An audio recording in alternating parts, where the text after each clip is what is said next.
Welcome to 15K Plus Random Movie Reviews, where we take random movies from Metacritic's 15K Plus movies to randomly watch, whether we like it or not.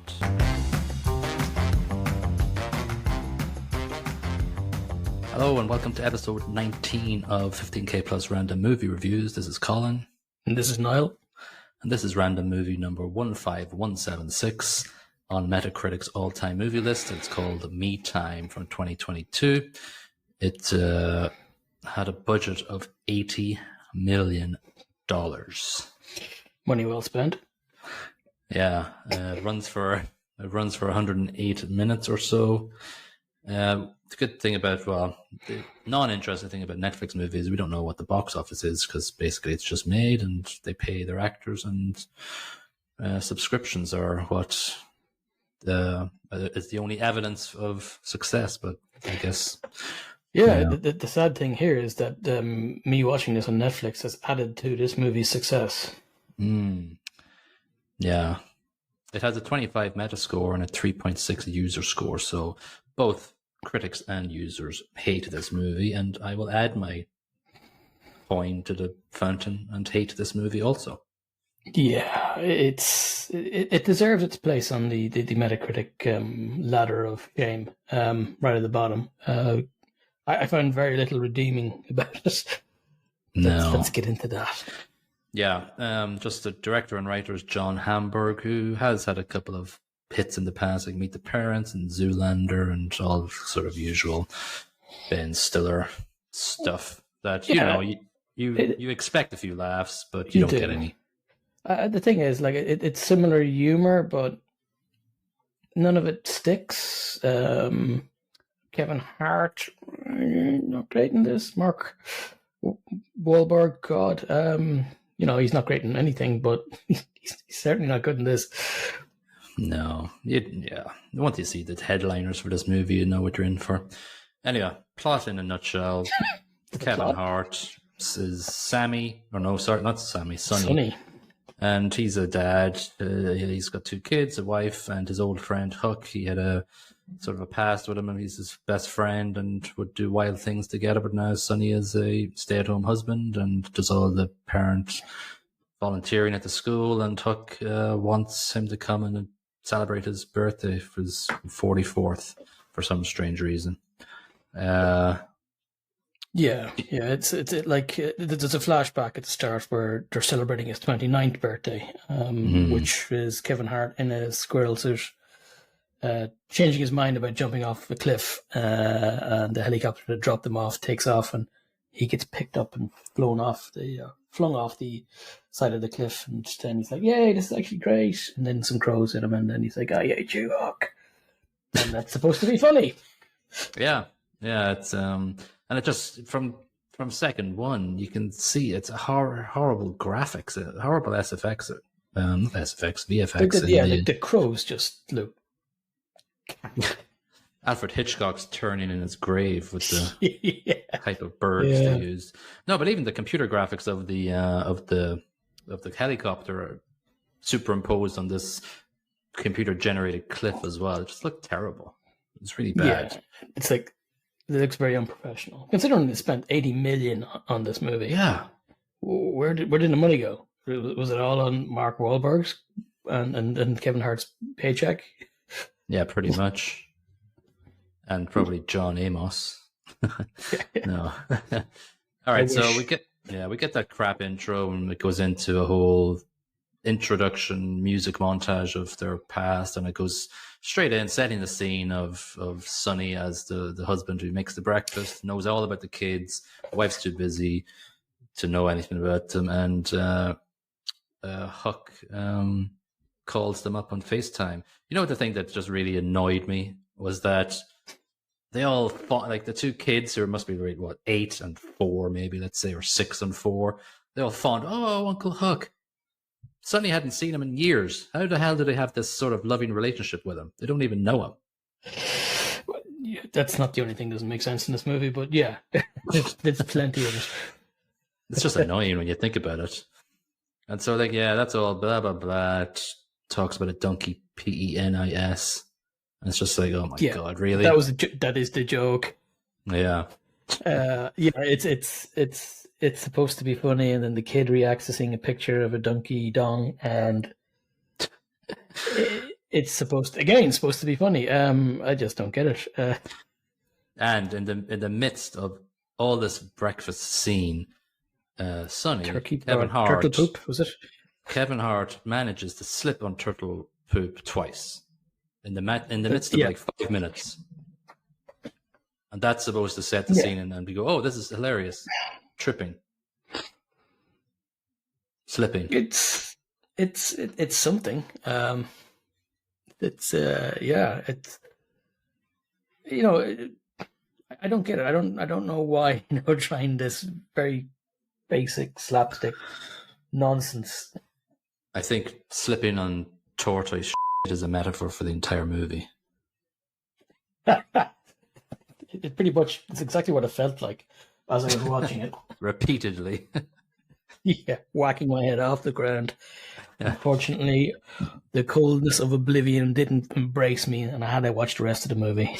Yeah, it went on for a long time, and yeah, it's sort of like after the breakfast scene, it goes and shows him as this PTA president, and it doesn't really make a difference because all of these small bit actors don't mean anything. All the teachers that work in the school and the crossing guard doesn't mean anything, but they're just these characters that are meant to make you feel something, that he's comparing his character to them or whatever. It doesn't make any sense, and I think they're trying to set it up that he's feeling a little bit inadequate. His wife's this fancy architect, and he had a potential career when he was a kid. Blah blah blah blah, but he gave it up to look after the kids. In fairness, there's one part that's reasonably, I don't want to say good, but one element to this, that the scene's quite modern in that he's a stay-at-home dad, and it doesn't mock him necessarily for that. It's although I don't know, it could have done a better job of that as well. It's quite a modern scene, I guess, is what I'm trying to say. But that's 2022 Netflix movie for you. That's very paint by numbers Netflix movie. Let's show a modern family that's 2022 appropriate, and let's make it a positive role model and blah blah blah. It's not very surprising. No. It puts him it puts Sonny out of odds with his wife. He meets Armando at the meal, and he's kind of made awkward about not fitting in with the rest of them, and he just doesn't have a relationship with what his wife is doing, basically. So, and then obviously Maya, the wife played by Regina Hall, realizes that she doesn't know the kids, and so then basically, when she finds out the kids learning Mandarin, and she wasn't aware of that fact. Yeah, but it's a very simple, stupid concept. And at the same time, he's feeling like that he's, I don't know, his friends convince him that life's passing him by and he hasn't really done much, blah blah, and he needs to go to a strip club, get some barbecue, play some golf. That's the thing. What? Yeah. Before he goes, I just want to mention that the guy, I don't even remember his name. I don't really care. The whitest guy they could find with the gingerest, the big tall ginger lad. Yeah. It's like, let's just pick the opposite of Kevin Hart. Let's just find somebody. So he lies and says the crossing guard Lenore, let life pass her by. So he's like, all right, I'll do me time. And so then this montage begins of just crap. He plays golf with a bunch of Asian ladies, which comes across a bit racist. He has a barbecue and he vomits up everywhere after it, and then he goes to a strip lounge and the babysitter is there. And it's like, that's supposed to be hilarious. Yeah. Like it's potentially, I suppose, an awkward scene, but the awkwardness doesn't translate into humor. No. So he sits there with the Death Star and he has a bit of a deliberation going, all right, I'm going to go to Huck's 44th. And so we meet Huck and he's naked, of course. Well, why not? Yeah. And so they go on the birthday bus. and the worst graphics ever when they show him looking at whatever this Huckella.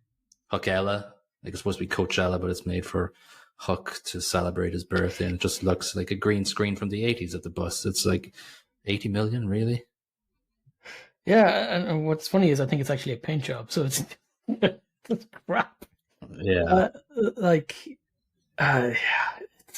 don't get it. No. And there's a scene on the bus when they're driving that kind of annoys me as well, where he's talking about, his past career where he used to play keyboard when he was Dr. Silk.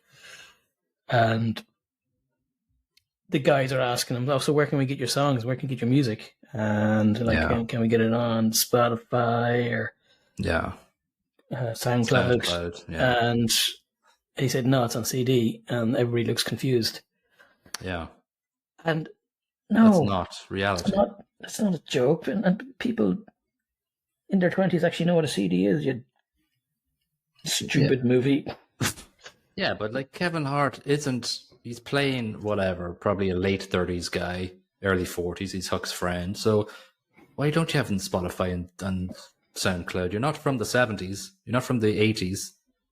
You're an adult in the 2010s, 2020s. You should be putting stuff on Spotify and SoundCloud. It doesn't make any sense anyway. Yeah. It's like a really crap stand-up comic thing. So what about these CDs, right? It's just flat. It's cheap. It's cheap humor. A cheap attempt at humor. I think there was one thing said in the entire movie where my mouth kind of smiled because it kind of tickled my... You take that back. Sorry. Nothing in this movie. No. It was just it was one phrase. When they got to this whole Huckella crap birthday party, Sonny was like going, "Oh, where do we sleep?" And Huck goes, "It's 6 to a yurt." And I thought that was kind of funny. But that was it. Just because the word yurt is quite humorous. Yeah, it is humorous. Yeah, so like we're 30-minute mark here, and it's like, where is this going? It's like, what's going on here? So like this whole thing happens where Sonny is taking a crap in the cliff, and this computer generated little kitten, this wild cat, comes up, and it's so bad looking, and then the adult cat comes, and that's so bad looking, and he runs shocking. away, and everybody calls him Big Dog then, and it's terrible. And he hits the mountain lion in the jugular with a EpiPen. Yeah. And this impresses everybody, and now he's Big Dog. Yeah. Okay. Yeah, that's good.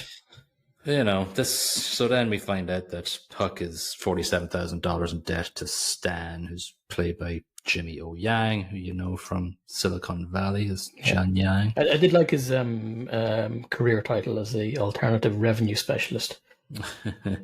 Yeah. And you just knew then that, okay, this finger breaking scene, Sonny is going to get his finger broken once this conversation happens. So obvious. He's flapping his hands there and going, yep, bang, done. And then, strangely enough, after telling the bus driver, see you in 5 days, don't come back, the bus is there to pick them up because it's all over, because they flame torch the Israeli Secret Service lady, hit woman, finger breaker, put everything on fire. So, why not? Makes sense. Ella is over.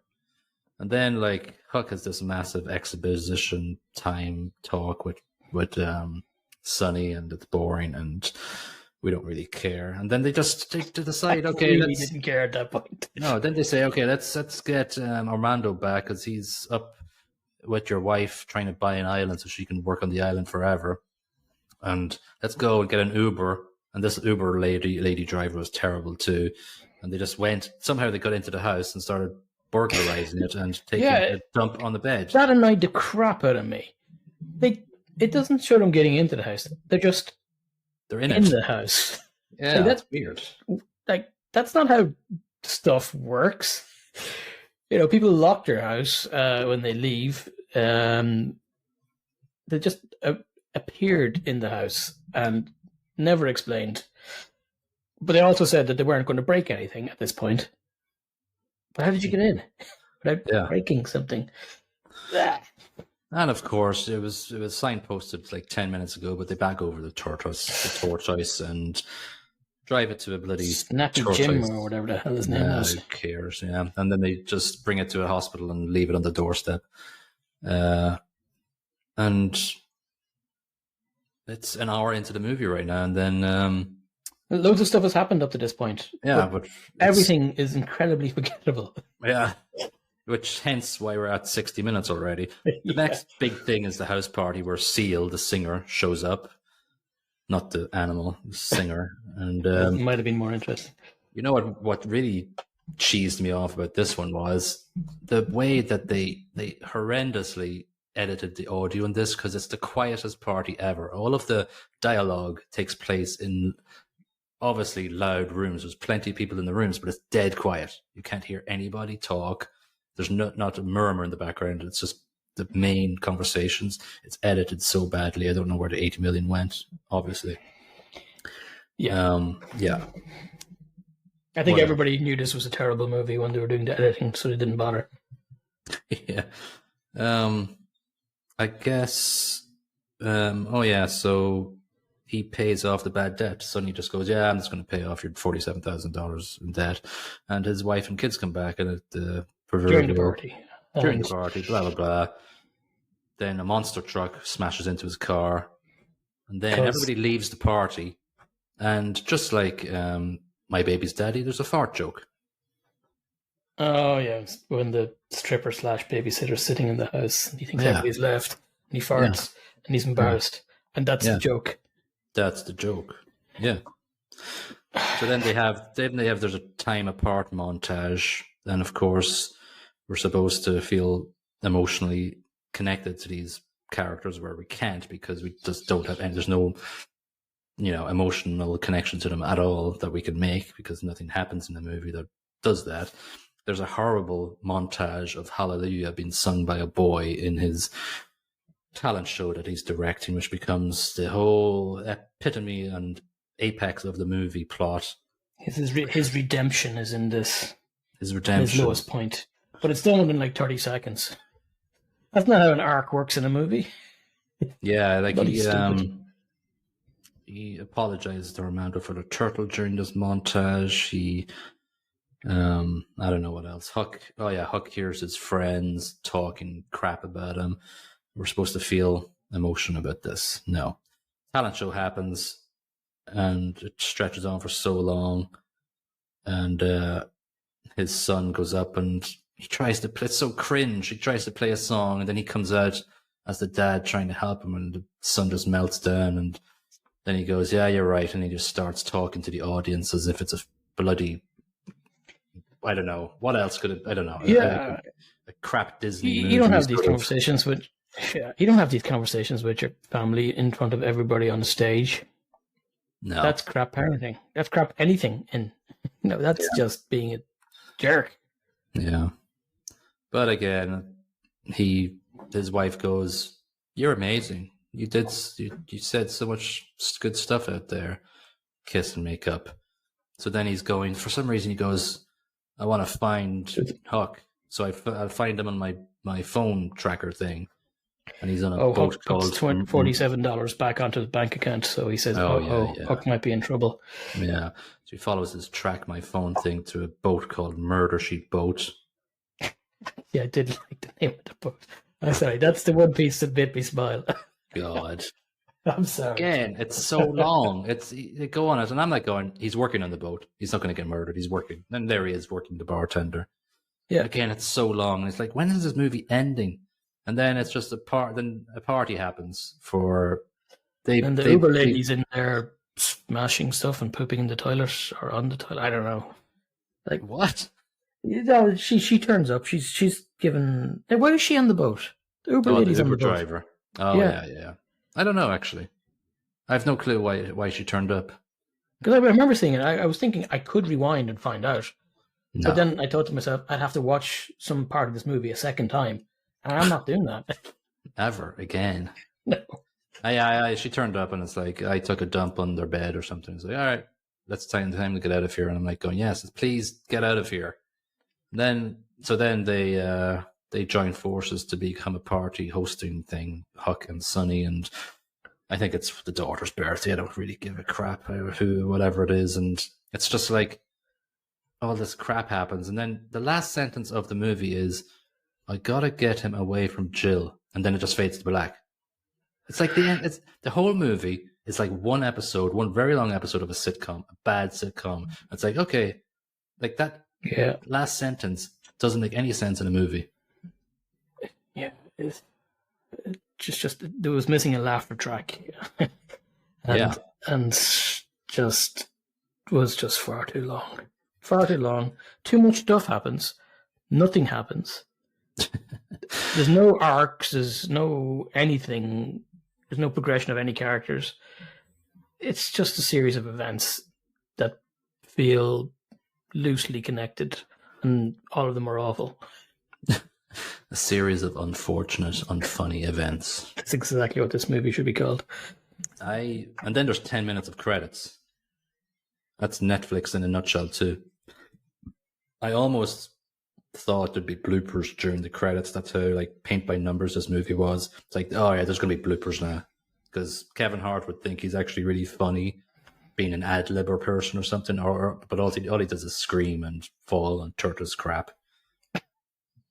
Yeah, that's the movie. Yeah, that's the movie. I gave it 0.25 out of 5 because it exists. Yeah, it spelled me time correctly. And, on the poster for the movie, they've also got the actors' names spelled correctly too. So, you got to give them some points. Yeah, that's about it. Acting, we've got Kevin Hart, who's never been in anything funny. He's not funny in my opinion. I've tried to watch some of his stand up before just to see if the hype was anything that's not. The most saddening thing is, and you're gonna not like this, but he's in pre-production now for a remake of Planes, Trains, and Automobiles. Oh, get the whitewash! Seriously. An amazing comedy movie. Yeah. And he's going to get his hands on it. Oh my God. And all he's going to bring Wahlberg with him. I probably will, actually. All he's going to do is slip on tortoise crap. Yeah, or the same sort of crap. Like, the original was so good. He's a busy man. He's got 11 upcoming projects. Well, you got to respect somebody who works hard, but I just wish he had a different career.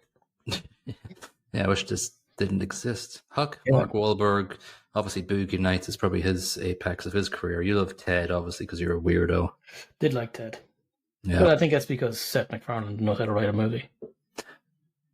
Yeah, and the Orville as well.